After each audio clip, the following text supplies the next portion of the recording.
Salam sejahtera dan salam demokrasi untuk semuanya. Semoga semua dalam lindungan Tuhan Yang Maha Kuasa, Allah Subhanahu wa Ta'ala, dipermudahkan dalam setiap aktivitas belajar maupun kerja. Sahabat dan kawan-kawan sekalian, kali ini kita akan sama-sama sedikit menjelaskan tentang desa dan bagaimana desa mengelola sumber daya alam dan juga tentang sumber daya manusianya. Lebih tepatnya kita berbicara tentang manajemen strategis pembangunan desa. Teman-teman sekalian, Indonesia, negara Indonesia, sebuah bentuk negara yang hidup di atas status geografis yang berbeda. Negara kepulauan sudah tentu banyak sekali desa-desa dan daerah-daerah terpencil, dan itu dominasinya tentang desa. Nah, dengan demikian kita tidak terlepas menjelaskan atau akan sedikit melihat problem-problem dari hal yang lebih umum tentang masalah di Indonesia. Salah satunya adalah tentang kemiskinannya, tentang kemiskinan. Nah, selain secara nasional, negara bertanggung jawab full untuk bagaimana menjawab keterbatasan-keterbatasan di tingkat pemerintahan provinsi, kabupaten hingga desa. Nah, dalam perkembangannya desa juga diberikan tanggung jawab, atau komponen-komponen pemerintahan lain juga diberikan tanggung jawab untuk mengatur juga menyelesaikan persoalan yang dihadapi. Nah, kali ini kita akan menjelaskan 2 poin pembahasan saja yang nanti mengurai beberapa pembahasan lanjutan. Poin pertama, kita akan mengenal atau menjelaskan tentang desa. Yang kedua adalah tentang manajemen desanya secara strategis. Desa, secara umum, desa itu adalah komponen pemerintahan. Dia adalah organisasi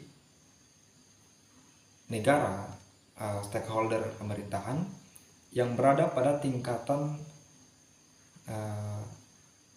di bawah kewenangan daerah selain nasional.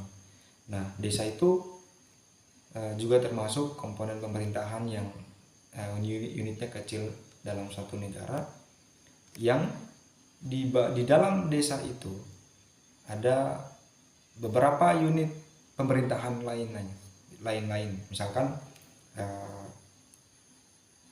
dusun, ada juga RT, dan mungkin sebutan yang lain. Mungkin yang agak ke kota mungkin orang mengenal dia sebagai kelurahan.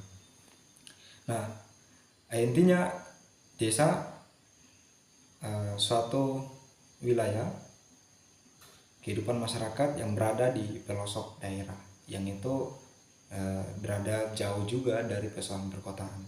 Namun desa juga bagian dari persoalan komponen pemerintahan itu. Nah, desa punya kebijakan, desa punya anggaran, desa punya masyarakat, desa punya struktur pemerintahannya juga. Nah, sekarang tentang bagaimana manajemen desa. Nah, manajemen itu secara umum kita mengartikannya dengan kalimat mengatur dan mengelola. Dalam hal ini, kemampuan desa itu diukur dari 2 sisi. Yang pertama adalah tentang sumber daya alam dan juga tentang sumber daya manusia.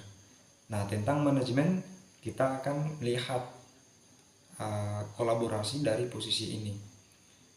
studi kasus banyak sekali ada desa yang kuat dalam posisi sumber daya alam, namun lemah dalam posisi sumber daya manusia. Berakhir ya ketimpangan dalam pengelolaan sumber dayanya. Nantinya tidak lagi bisa menjawab persoalan-persoalan desa. Ada juga peristiwa lain. Dari segi sumber daya alam terbatas, tapi posisi manajemennya tepat dalam pengalokasian anggaran untuk mengelola keterbatasan itu. Nah, di sini dalam proses manajemen ini penting sekali untuk kita mengetahui apa sih secara teori orang berbicara tentang manajemen desa. Ada 4 asas good governance, 4 asas pemerintahan yang baik untuk meninjau persoalan manajemennya. 4 asas itu adalah pertama tentang transparansi, yang kedua tentang accountability, partisipasi, dan juga tentang konsep sustainable economy, tentang keterbukaan, tentang kebijaksanaan, tentang keikutsertaan masyarakat dalam setiap keputusan dan kebijakan pemerintahan, juga tentang perencanaan pembangunan ekonomi yang berjangka panjang. Nah, 4 hal ini penting untuk kita pahami secara bersama. Kita mungkin satu-satu untuk sedikit menjelaskannya. Yang pertama adalah tentang transparansi.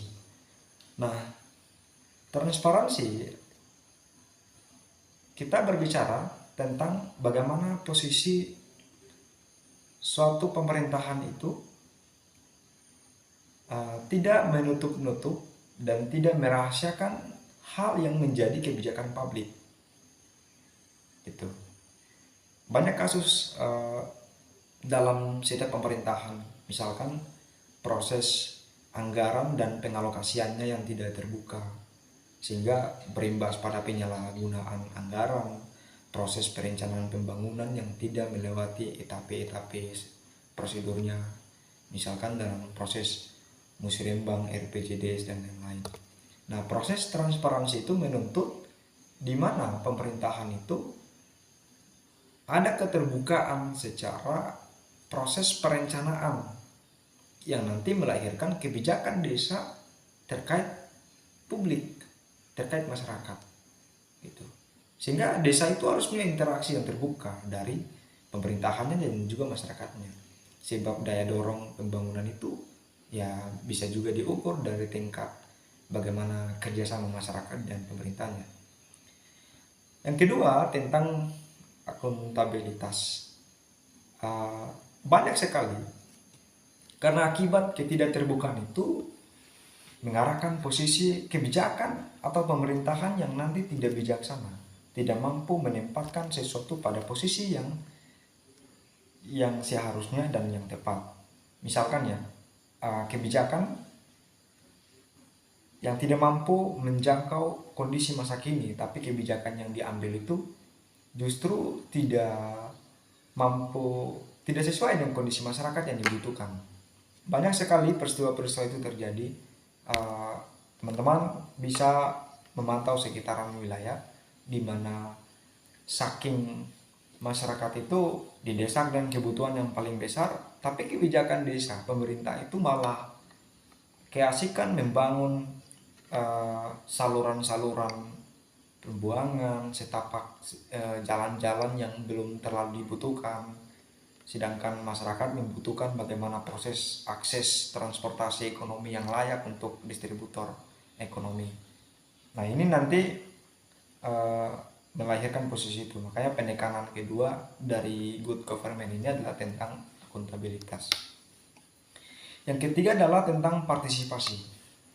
Nah, masalah tentang partisipasi juga sangat rentan terjadi di tingkat pemerintahan desa, daerah, hingga ke nasional, di mana sektor-sektor rakyat itu tidak dilibatkan dalam setiap keputusan dan perencanaan pembangunan, sehingga saling hubung antara keputusan politik ekonomi di parlemen, kekuasaan, dan juga tingkat kebutuhan pekerja atau masyarakat di ranah-ranah kerjanya. Nah, ini nanti melahirkan kecenderungan konflik horizontal, di mana masyarakat ya akan lagi meninggalkan posisi apa yang dia kerja, atau akan nanti berakhir pada ketidakgunaan proses perencanaan yang dirancang oleh pemerintah, karena masyarakat tidak siap untuk menjalankan posisi itu karena dia tidak dilibatkan dalam pembahasan perencanaan pembangunan ekonomi. Dan yang ketiga ini tentang sustainable development, atau tentang pembangunan yang berjangka panjang, pembangunan ekonomi yang berjangka panjang, pembangunan ya pokoknya konsep pembangunan yang berjangka panjang lah. Nah, dalam keseharian kita berangkat karena dari desa, peristiwa desa mungkin cenderung menjelaskan posisi yang demikian, bahwa tiap tahun baik dana desa, baik PAD, terus badan usaha milik desa, BUMDes, dan setiap perencanaan pembangunan desa justru jauh dari harapan ekonomi yang berkelanjutan atau pembangunan yang berkelanjutan. Tadi ya yang saya sampaikan bahwa konsentrasi desa dalam proses perencanaan pembangunannya kebanyakan mengarah dalam posisi hal yang fisik. Namun yang fisik itu juga yang belum terlalu dibutuhkan oleh masyarakat.